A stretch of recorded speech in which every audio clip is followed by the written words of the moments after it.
Okay, guys, so I wanted to do to look into this Webster piece a little bit more closely and give it its own spotlight. So it is a beautiful piece of silver plate. We got there. Um, it's in surprisingly very good condition given its age. The remember a piece this old would have been plated in the late 1800s, maybe the mid 1800s if it's one of the earlier pieces that it could have been. I believe I researched that uh, this particular version of the company, Webster Manufacturing Corp, was active in the 1860s and 1870s. So it's like 150, 160 years old, and it's in fairly good condition. I definitely found a treasure in this box today, even though a lot of the other stuff was kind of bust or was not in sellable condition. Um, even the both of the both of the ice buckets, I don't think I'm gonna list. The other one is a torn Tegus one, and it's not. It doesn't look very pretty on the inside. It's a lot of corrosion and oxidation on the inside. It looks kind of ugly, so I'm not gonna try to do that. Not gonna list it, or if I could list it, maybe for like $15, $20, somebody might want it for then, because it's just gonna be a cheaper price point than other ice buckets. But I'll decide whether I want to do that, or I could even try to buy a replating solution and give it a shot. I'd like to try that actually. See if the inside could look better with a replating solution. But anyway, back to this teapot. You can see a little bit of plating flaking off, like right here, and a bit like right here as well. I'm putting my finger, but other than that, it's in kick-ass condition. Let's look at it, like the form, whatever.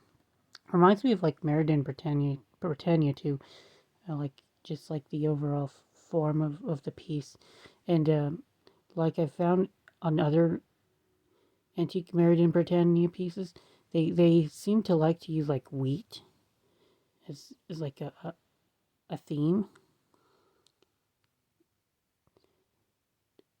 Plants a lot. The trim here. The finial is so weird, guys. I thought at first the finial was a damaged hunk of crap, but actually I think it was designed this way, which is kind of bizarre. And you can see it's almost like experimental. And of course, plating was somewhat new, so these designs were experimental in a way. Got like, I guess it's like leaves. You can see leaves. It's hard to do. It's like a lot going on in this, and it, I don't really like it. It makes me feel a little weird. Like there's so much to try to take in. Like a kind of like I don't like art that much, but um, kind of making me feel some kind of way. It doesn't, if that makes any sense. It, it's so like hectic, and I don't know what they were trying to do, but it's beautiful. Almost like it's like a face here. Is that a frog? A frog on leaves? I don't know. Very bizarre finial.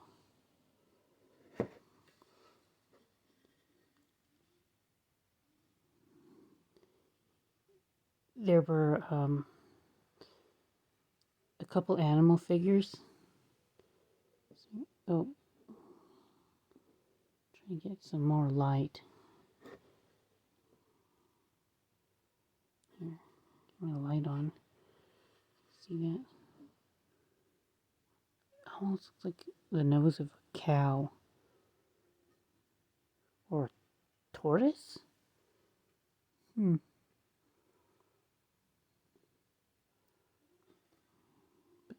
man. And then we got like a deer head on the bottom of the handle. So I'm going to list it for $80. Hell, I might list it for $100. If a collector wants it, they can have it. I want to make a profit. But if it never sells for that price point, that's fine too. If I continue to profit in what I'm doing with this, and I can like afford my own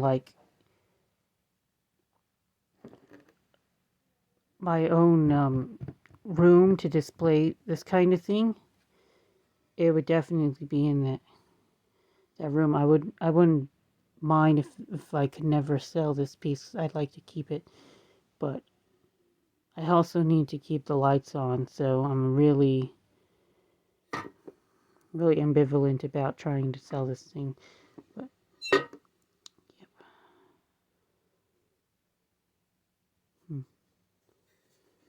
Well, I hope you guys enjoyed this. Got some antique silver plate from like 3 or 4 generations ago. Okay. Abe Lincoln could have, no, actually, I think it's a little bit later than Abe Lincoln. Well, maybe, yeah.